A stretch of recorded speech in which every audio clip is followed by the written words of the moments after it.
My name is Claire Dawson. I am 34 years old, and for most of my life I believe that once you become an adult, once you have your own front door and your own name on the mortgage, your parents simply cannot reach past it anymore.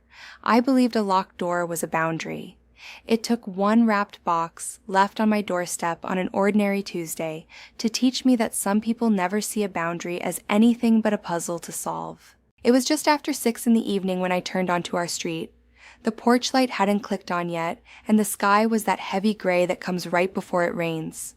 As I slowed near the driveway, I saw a car I recognized parked 3 houses down. A dark blue sedan, spotless, the kind my father washes every Sunday, whether it needs it or not. My parents were sitting inside it. They did not roll down the windows. They did not wave. My mother, Diane, simply lifted her chin the way she does when she has decided something on your behalf. And my father, Richard, kept both hands on the wheel and stared straight ahead. Then I saw it. A box on my doorstep, wrapped in cream-colored paper with a satin ribbon, the kind of thing you'd expect for a wedding gift, not a Tuesday. The moment I noticed it, the blue sedan pulled away from the curb and drove off, slow and unbothered, like they had finished a chore. Tucked under the ribbon was a small white card.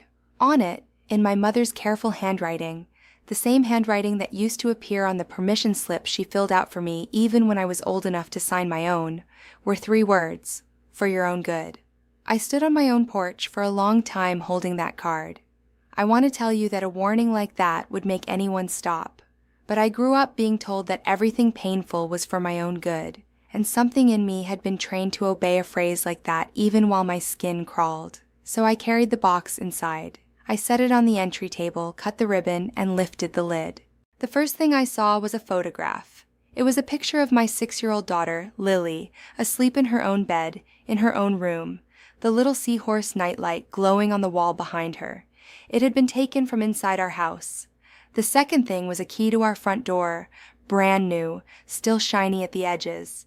And underneath both of those, filling most of the box, was a thick manila envelope stamped with the name of a law firm I had never contacted. A firm that specialized, according to the raised gold letters, in conservatorships and guardianship. My hands went cold. I dialed 911 before I read a single page inside that envelope.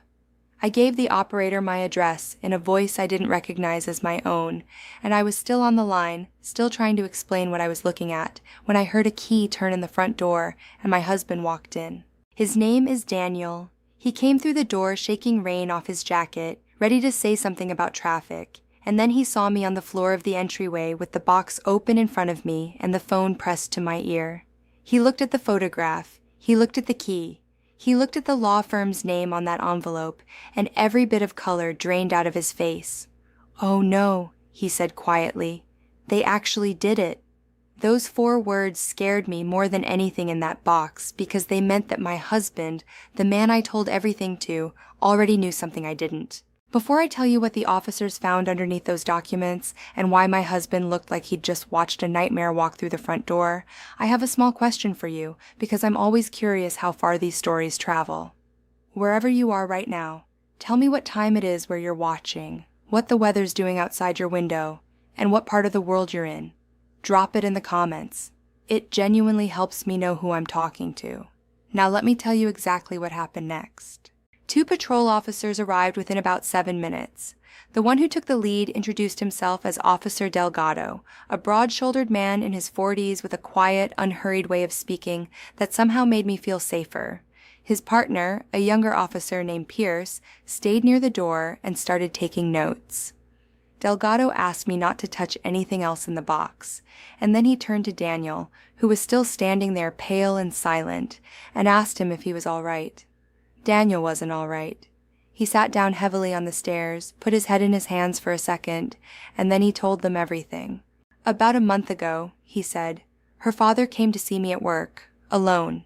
He asked me to sign a document. He called it a family protection agreement. He said it was just a precaution in case Claire ever had a health crisis, so that someone in the family could step in and handle her affairs and take care of Lily. I told him no. I told him Claire is perfectly healthy and it wasn't happening. He smiled at me and said I was being sentimental, and that sentiment doesn't hold up in court. I stared at my husband. In a month of dinners, of bedtime routines, of ordinary conversation, he had never once mentioned this to me. He looked up at me with an apology already forming on his face. "I didn't tell you," Daniel said, "because I thought if I did, you'd spiral. You'd been doing so well. Things with them had finally gone quiet. I thought if I just refused him and never mentioned it, it would go away." I wanted to be furious with him. Part of me was. But the box was sitting right there between us like evidence, and it told a truth neither of us could argue with. That keeping quiet hadn't made my parents go away. It had only given them a clear runway. Officer Delgado pulled on a pair of gloves and began, very carefully, to lift out the contents of the box one item at a time. Beneath the conservatorship envelope, he found a small black digital voice recorder, a USB flash drive, 9 photographs held together with a paper clip, a child's plastic hair clip shaped like a strawberry, which I recognized instantly. It was Lily's, and it had gone missing from her bag weeks earlier. And at the very bottom, a folded silk scarf that smelled faintly and unmistakably of my mother's perfume. That smell did something to me I wasn't expecting. It wasn't a memory so much as a physical reaction, a tightening in my chest, a flash of being 15 years old and standing very still in my own bedroom while that same perfume drifted under the door, because my mother was standing on the other side of it, listening, deciding whether I was allowed my own privacy that day. I hadn't thought about that in years. I'd trained myself not to. The photographs pulled me back. Delgado laid them out on the table with the tip of his pen. Lily on the swing at the park. Lily walking into her school. Lily eating cereal at our kitchen counter. A picture that could only have been taken from inside our home, from the corner of the room, near the pantry. The dates printed along the bottom edges spanned nearly 2 months. And in one of them, taken through our own kitchen window from outside, the glass caught a partial reflection of the person holding the camera. It wasn't my mother. It wasn't my father. It was a man I had never seen before in my life. That was the moment Officer Delgado's whole posture changed. Up until then, I think he'd been treating this like an ugly family argument, the kind police get called into all the time and can't really do anything about. But when he saw a stranger photographing a 6-year-old child through the window of a home she was supposedly not living safely in, he stopped writing, stepped into the next room, and made a phone call. When he came back, he told us he'd requested a supervisor and an evidence technician, and he asked me a question that made my stomach drop. "Have your parents ever had a key to this house?" I told him the truth. 2 years ago, before things went bad, my father had helped us install a new lock on the back door. He'd insisted on doing it himself. After we cut contact, we changed the front lock. We never thought to change the back one, because in my mind, the danger came through the front, through phone calls and guilt and holidays. It had never occurred to me that the danger already had a copy of the key. Daniel closed his eyes when I said that. Neither of us needed to say the rest out loud. Officer Delgado asked our permission to do a quick protective sweep of the house while we waited for the technician, not a full search, just a look for anything obvious. We said yes. It took them about 10 minutes. In that 10 minutes, they found 2 things. The first was a tiny camera lens, no bigger than a shirt button, seated inside the vent of the smoke detector directly above our kitchen table, angled down, perfectly, toward where my family eats dinner every single night. The second was a second lens, tucked into the corner of the bookshelf in the hallway outside Lily's bedroom. Neither camera was connected to our Wi-Fi. Delgado explained what that meant, and it was somehow the worst part. They were storing footage onto local memory cards, which meant whoever installed them had to physically come back into the house over and over to swap the cards out and collect the recordings. Someone had been walking into my home while my family slept. Someone had been standing in my hallway, 6 feet from my daughter's door, and then leaving as if they'd never been there. The digital recorder had a strip of black tape on the back and a small label. On the label, in handwriting I now recognized as my father's, was written LR Unit 3. Officer Delgado held it up so I could read it, then sealed it into an evidence bag without switching it on. LR is probably living room, he said, and Unit 3 tells me there may have been a Unit 1 and a Unit 2. He said it flatly, professionally, but the sentence rearranged the entire house around me. Every room I'd felt safe in became a question. Then Delgado turned to the envelope from the law firm, and this is where the real design of it started to reveal itself. Inside were 2 petitions. The first asked a court to appoint my parents as temporary conservators of me, to grant them legal authority over my medical decisions, my finances, and my daily life, on the grounds that I was mentally unstable and could not be trusted to manage my own affairs. The second petition asked for emergency guardianship of Lily, on the grounds that a mother in my condition could not safely care for a child. Attached to the petitions were the supporting documents, and they were extraordinary in the way that a good forgery is extraordinary: polished, specific, and completely false. There was a signed statement, apparently from Daniel, describing me as prone to violent mood swings, forgetfulness, and dangerous lapses in judgment around our daughter. Daniel read it over Delgado's shoulder and said in a low voice, "I never wrote that. That is not my signature." There was a letter from a psychiatrist I had never met, on official-looking letterhead, describing months of appointments I never attended and recommending immediate intervention before an inevitable crisis. And there was a set of what appeared to be medical records, records of ER visits, of prescriptions, of a diagnosis, all bearing my name, my date of birth, my address. I want to explain why that last part terrified me most, because it isn't obvious. My mother, Diane, was a nurse for almost 30 years before she retired. She knew exactly what a medical record was supposed to look like. She knew the format, the abbreviations, the codes. She knew how to make a lie look like a chart. My parents hadn't just fabricated a story about me being unwell. They had built the documentation of a woman who didn't exist, and they'd built it well enough that a busy judge might never look twice. Officer Delgado sealed each document into its own bag. Then the evidence technician arrived, and the night got longer and quieter and worse. The technician photographed everything before touching it. She dusted the new key. She examined the back door lock and found fresh, faint scratches around the keyhole, the kind you get from a key being turned many, many times. She pulled the memory cards from both cameras and bagged them separately. While she worked, I remembered something, and it made me feel sick. 3 weeks earlier, my mother had shown up at Lily's school for a fundraising bake sale, uninvited, all smiles. She'd hugged me before I could pull away and held on a beat too long, chatting about nothing, keeping me pinned in a conversation for a solid 15 minutes while other parents streamed past. At the time, I'd thought she was just performing, showing everyone what a warm, involved grandmother she was, embarrassing me into looking cold if I walked away. Now I understood it differently. Now I wondered whether my father had been at my house that entire 15 minutes.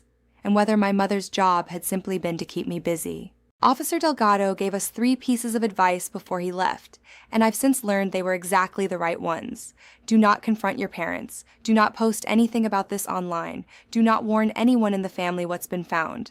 Then he asked whether we had somewhere else to sleep that night. Daniel's brother lived about 40 minutes away.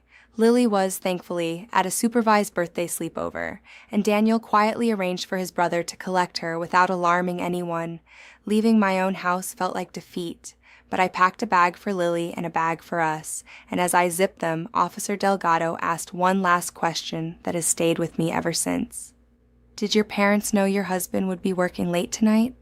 I said yes. My mother had called Daniel's office that very morning, pretending to double-check the date of some family event that didn't exist. She'd have known exactly when he'd be home. Delgado looked at the placement of the box, dead center on the porch, and then at the front door. "So they knew," he said slowly, "that you would probably open this alone." That was the moment the 3 words on the card finally made sense to me. For your own good was not comfort, and it was not even really a warning. It was an instruction. It meant, deal with this quietly, by yourself, without witnesses, without help. The entire delivery had been engineered around the assumption that I would be alone and afraid and too ashamed to make noise. As we carried our bags to the car, the evidence technician came down the hallway holding one more bag. Inside it was a memory card, and taped to it was a slip of paper with my name on it and a date from 7 years earlier, the week my daughter Lily was born. We spent that night at Daniel's brother's house, and I did not sleep at all. Every gust of wind against the window sounded like a key in a lock.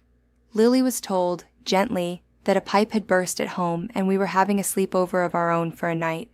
She accepted it easily, but as I tucked her in on the pull-out couch, she asked me a question that broke something open in my chest. "Do Grandma and Grandpa know where we are?" I told her no. She nodded, satisfied, and I sat beside her until her breathing went slow and deep, and I thought about how a 6-year-old should not feel safer when her grandparents don't know where she is. The next morning, Officer Delgado called us to the station, where he introduced us to a detective named Karen Mills, who handled cases involving stalking and illegal surveillance. Detective Mills was careful. She didn't make promises. She told us plainly that forged documents by themselves don't prove who forged them, and that unsigned petitions can be drafted and never filed. But she also said that the cameras, the duplicate key, the photographs of a child, and the fabricated medical records together painted a very serious picture, and that she intended to build the case correctly, one verified piece at a time.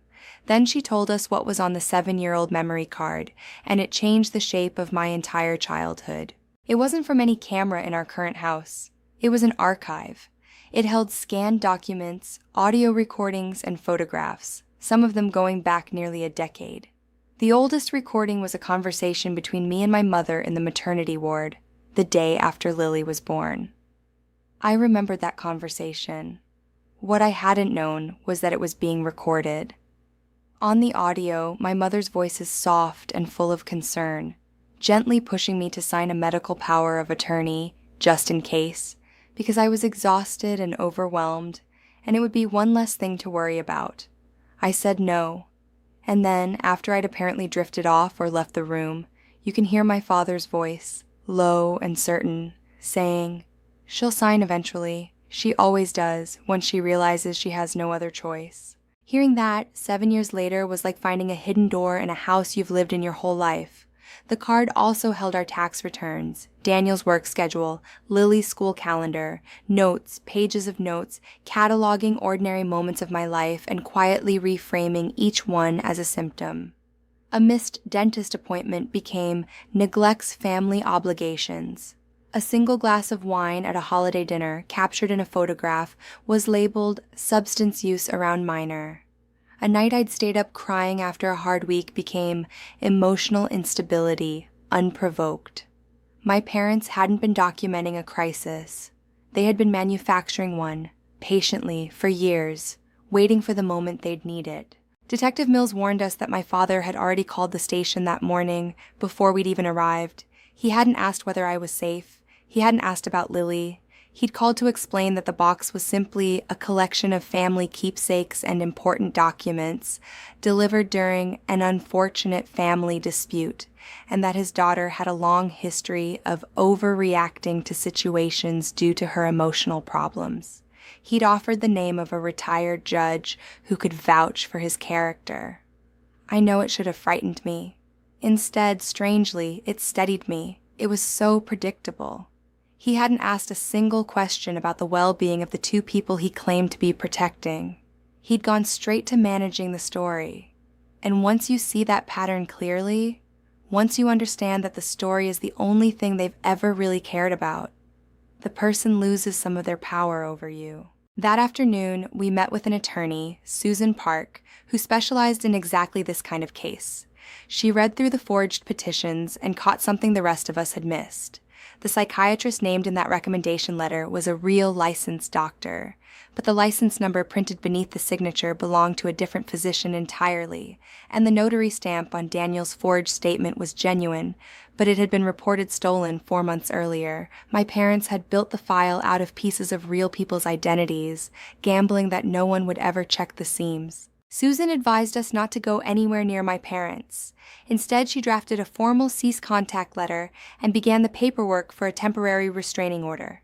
Before she filed it, I asked for a few minutes alone in the conference room.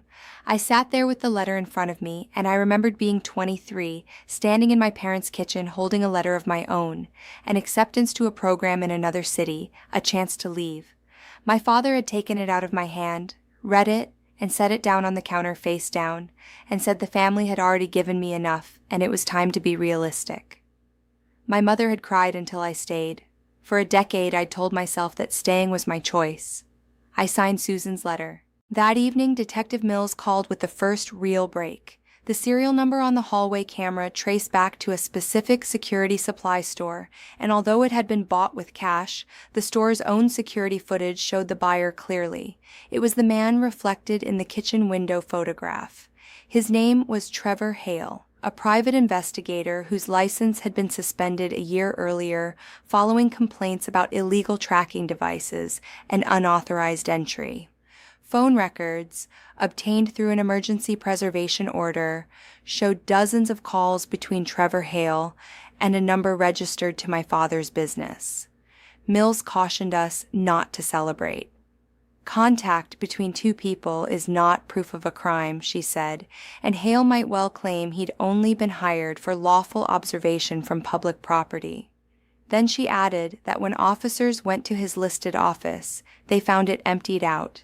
He'd cleared the place overnight. An hour after that call, my phone buzzed. A voicemail from my mother. She said nothing about police, nothing about the box, nothing about cameras. Her voice was warm and easy, the voice she uses when she's certain she's already won. She said she'd heard Lily might be missing some school, and that she and my father would be happy to take her for a little while, just until things settled down. And then, at the very end, her tone dropped half a register, and she said, "Judges care about stability, Claire. Think very carefully about how all of this makes you look." I forwarded the voicemail to Detective Mills without replying. And for the first time in my life, I did not hear that message as the voice of an all-powerful woman I could never escape. I heard a person reading from a script that only worked as long as I stayed silent and scared. The next morning, everything came out into the open because someone tried to file the petitions. Susan Park got a call from a contact at the courthouse. My parents' attorney had attempted to file the emergency guardianship petition and requested that it be heard ex parte, meaning before I could even be notified. Their petition now claimed that Daniel and I had fled our home following a domestic incident, that police had responded to our address because of my erratic behavior, and that my parents were the only responsible adults available to provide Lily with immediate stability. They had taken our call for help, the 911 call I made because I was terrified, and rewritten it as evidence of my instability. Susan filed an emergency opposition within the hour. Because the petition alleged immediate danger to a child, the court scheduled a hearing for the very next afternoon. Detective Mills couldn't tell the judge what conclusions her criminal investigation would eventually reach, but she provided a sworn declaration confirming that hidden cameras, a duplicate key, and suspected forged documents had been recovered from our home. Officer Delgado's body camera footage carried timestamps that proved, minute by minute, that police had responded to a report we made about evidence we found, not to any disturbance caused by me. My parents arrived at the courthouse dressed the way they always dressed for their most important performances. My mother wore a pale gray suit and clutched a leather folder to her chest like a shield. My father shook hands with two attorneys in the hallway and nodded familiarly at a clerk. When he finally looked at me, there was no shame in his face and no fear. There was disappointment, the same expression he wore when I was 12 and brought home a grade he found beneath the family name.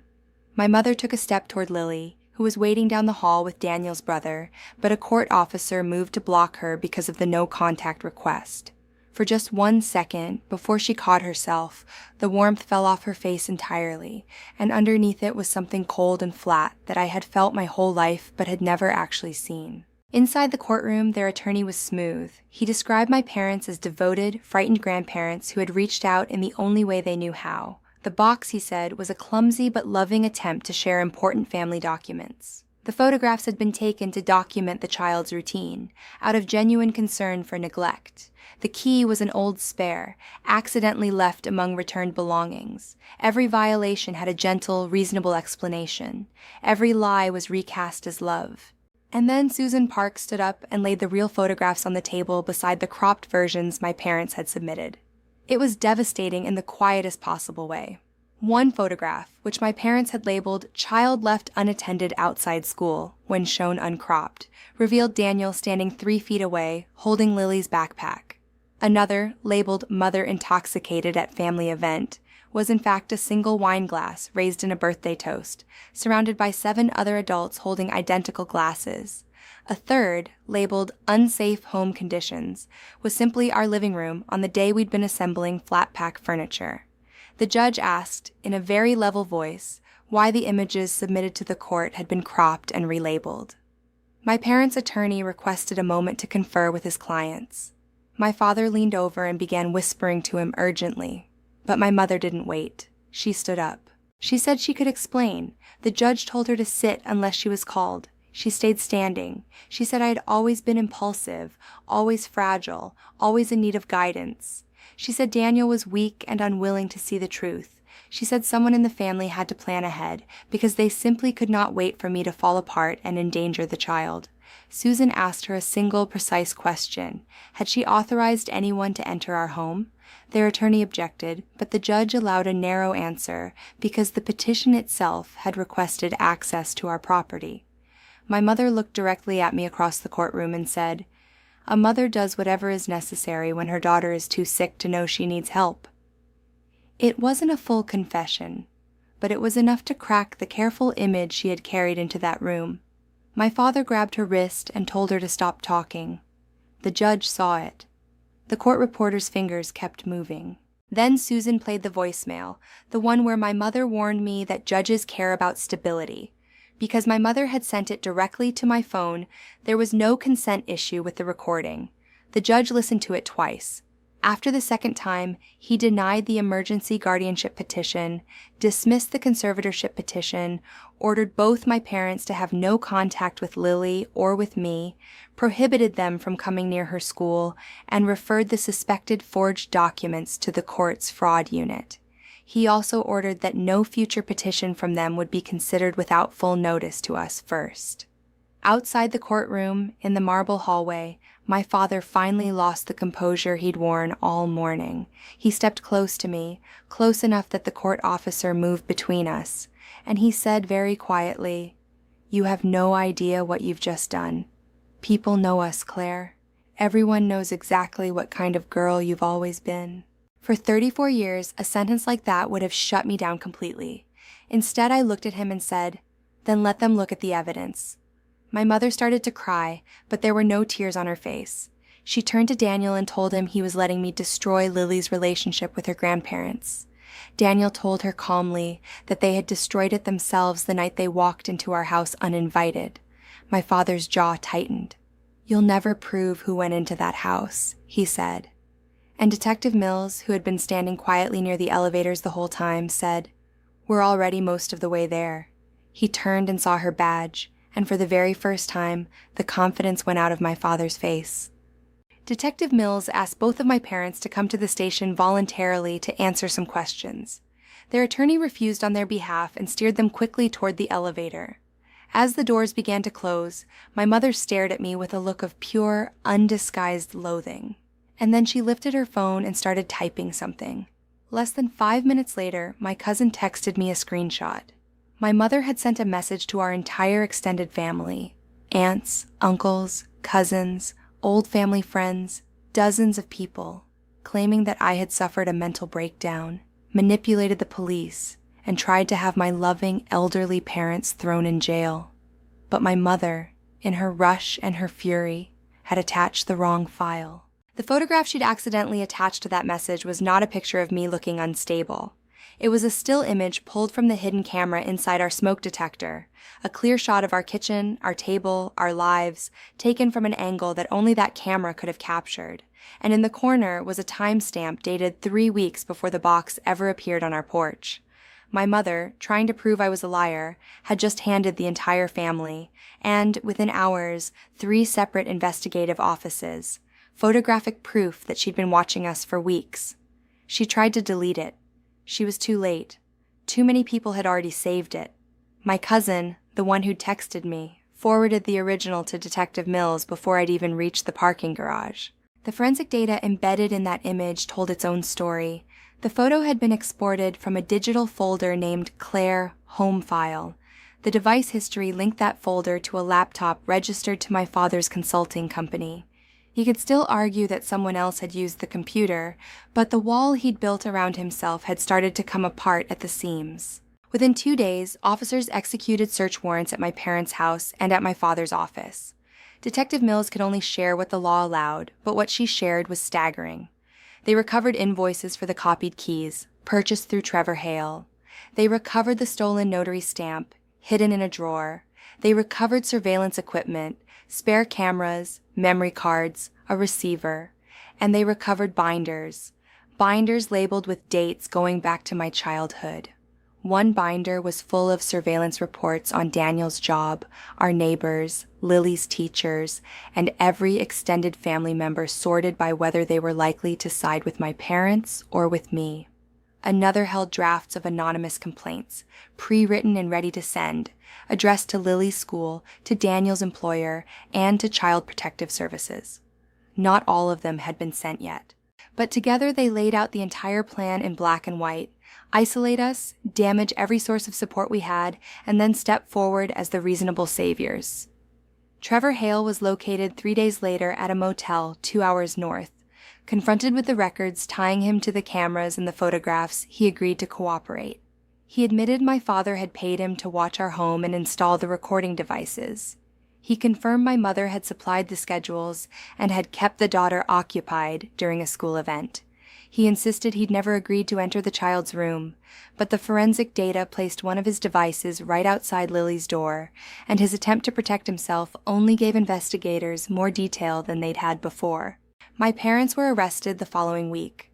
My father faced allegations that included residential burglary, stalking, conspiracy, forgery, identity theft, and illegal surveillance. My mother faced many of the same charges, along with attempting to defraud the court and forging medical records, the last one carrying real weight because she'd used the professional knowledge she'd built over an entire nursing career to do it. Their attorney released a statement describing the arrests as the unfortunate criminalization of a private family disagreement. That statement lasted about a day, until local reporters obtained the public court filings and the fraud referral. After that, the story told itself. The social collapse came fast. My father was removed from the board of a charity he'd chaired for over a decade. His name was quietly scrubbed from 2 upcoming events. My mother was asked to step back from a volunteer committee she'd used for years as an audience. And one by one, people who had believed her version began forwarding me old messages in which she had, over the years, asked strangely specific questions about our schedule, our marriage, our finances, and Lily's routine. Each forwarded message was another thread in a pattern I could now see clearly. I did not feel triumphant. Mostly I felt exhausted by the sheer scale of what they'd built, and by how long they'd been building it while I blamed myself for being difficult. Susan Park helped us file a civil case for invasion of privacy, trespass, emotional distress, and the cost of making our home safe again. We replaced every lock, every device, every phone. Daniel changed his work routine. Lily's school added my parents' photographs to a restricted contact file. It was expensive and it was exhausting, but for the first time, every step we took put distance between us and the fear instead of feeding it. The criminal case took about 10 months to reach its conclusion, and in that time my parents used every delay the system allowed. My father changed lawyers twice. My mother requested medical accommodations for stress, then appeared at social gatherings telling anyone who'd listen that the charges were destroying her health. Their remaining supporters sent letters describing them as generous, upstanding people who had given their lives to family. The prosecutor answered every letter with the same simple materials: the photographs of the devices, the payment records, the forged documents, and my mother's own message with the hidden camera image attached. And then the binders revealed one last thing, the most personal thing of all. Among my father's carefully kept files was a folder of old correspondence addressed to me that I had never seen. My grandmother, my father's own mother, had died when I was 26. I had always been told she left her modest estate to the family, and that my father had handled it. But inside that folder was a letter from her attorney, addressed to me, naming me as the direct beneficiary of a small inheritance she'd set aside specifically for me, and, she'd written, for any children Claire may one day have. I had never received that letter. My father had intercepted it and quietly redirected the money into his own accounts, years before Lily was even born. That was the moment I understood the truth of my whole life. My parents hadn't started controlling me when Lily arrived. They hadn't even started when I became an adult. They had simply been running the same system for as long as I could remember, intercepting my mail, rewriting my story, redirecting my choices and my money and my future. And the box on the doorstep wasn't a new crime. It was just the first time I'd ever seen the machine with the cover off. Susan asked whether I wanted that inheritance included in the civil claim. I said yes, not because I expected the years or the opportunities back, but because I was finished helping my parents preserve a version of history that had never been true. Faced with the full weight of the evidence, Trevor Hale's testimony, the forensic trail, my mother's own message, the forged medical records traced to a template on my father's laptop, and Daniel's signature lifted from an old contractor's agreement, both of my parents eventually accepted plea agreements. My father pleaded guilty to charges including residential burglary, stalking, conspiracy, and forgery. My mother pleaded guilty to stalking, conspiracy, attempted fraud on the court, and forging medical documents. At sentencing, my father asked the judge to consider his decades of community service. The judge told him that a lifetime of public trust made his conduct more serious, not less, because he'd used the credibility he'd earned as a shield for what he did in private. He received a multi-year prison sentence. My mother received a shorter custodial term, intensive probation, mandatory treatment, restitution, and a long-term protective order forbidding any contact with us. Their financial world collapsed alongside the case. My father's consulting business lost its clients and folded. Their liability insurer refused to cover intentional misconduct. To pay the legal fees, the restitution, and the settlement of our civil claim, they sold the large house I'd grown up in, the house where my father had once taken an acceptance letter out of my hand and set it face down on the counter. On the day of sentencing, my mother turned to me in the hallway one last time. She didn't cry, she didn't plead, she just looked at me and said quietly, "Was it worth it, losing your whole family?" And I said, "I didn't lose my family. I just stopped protecting the people who were hurting it." That was the last conversation we ever had. A little over 3 weeks later, a floral arrangement arrived at Daniel's brother's house. No card, no sender's name, except there was a card. It said simply, "Family always finds its way back." Detective Mills traced the purchase to a prepaid gift card, and the florist's security footage showed my mother standing at the counter. It was a direct, deliberate violation of the protective order, and it revoked her release. She was taken back into custody that afternoon. As they led her out of the courthouse, she saw me across the lobby. This time she didn't perform. She just mouthed 4 words at me. "You did this." And standing there, I finally understood the difference between guilt and responsibility, a difference I'd spent my whole life getting wrong. I didn't do this to them. I simply stopped standing between them and the consequences of their own choices. For 34 years, I'd been the buffer. I'd absorbed the impact so that everyone around me could keep believing they were good people. The only thing I did differently, that Tuesday on my porch, was step out of the way. A year after the sentencing, our house finally started to feel like ours again. The back door had been replaced. The smoke detector had been changed twice, until I stopped glancing up at it every time I walked into the kitchen. Healing didn't arrive in one dramatic moment. It arrived in small, ordinary ones, leaving my phone face up on the counter without bracing for a message, watching Lily walk into school without scanning the parking lot for a blue sedan, disagreeing with Daniel over something small without hearing my father's voice in the back of my head predicting our marriage would fail. Daniel and I repaired the quiet that had grown between us two. He promised he would never again try to protect me by keeping something from me, and I promised to tell him when old fear was steering a new decision. We went to counseling, not because a single word of that forged psychiatric letter was true, but because I refused to let my mother's greatest weapon poison the real thing. She had spent years using the language of mental health as a way to control me. I was not going to let her turn actually asking for help into something I was ashamed of. The civil settlement covered the cost of securing our home and, along with the recovered inheritance, went into an education fund for Lily. I didn't want my parents' money to feel like a prize, so we treated it as what it was, restoration, something taken, returned. Part of the settlement required them to surrender every photograph, every recording, every copy of a key, and every document connected to us. Detective Mills supervised the handover. There were 14 boxes. I didn't open most of them. A digital forensics firm pulled anything we needed for our records and destroyed the rest. But one small envelope was returned directly to me because it held the original letter from my grandmother's attorney, the one naming me and my future children. I held it for a long time. The paper had yellowed at the corners, but my name was still there, clear as the day it was written. Some of my extended family apologized for believing my mother. Others told me they wanted to stay neutral, as though forged court documents and cameras hidden outside a 6-year-old's bedroom were simply two reasonable sides of a family disagreement. I stopped arguing with the second group. Neutrality was the exact climate my parents had always thrived in, the fog that let them operate. Anyone who needed me to shrink the truth in order to keep the peace no longer had a central place in my life. That wasn't bitterness. It was just, finally, a boundary with a consequence attached to it. Lily eventually asked me whether she would ever see her grandparents again. I told her the protective order would stay in place, and that when she was older, she could talk through her own feelings with us and with people trained to help. I didn't ask her to hate them.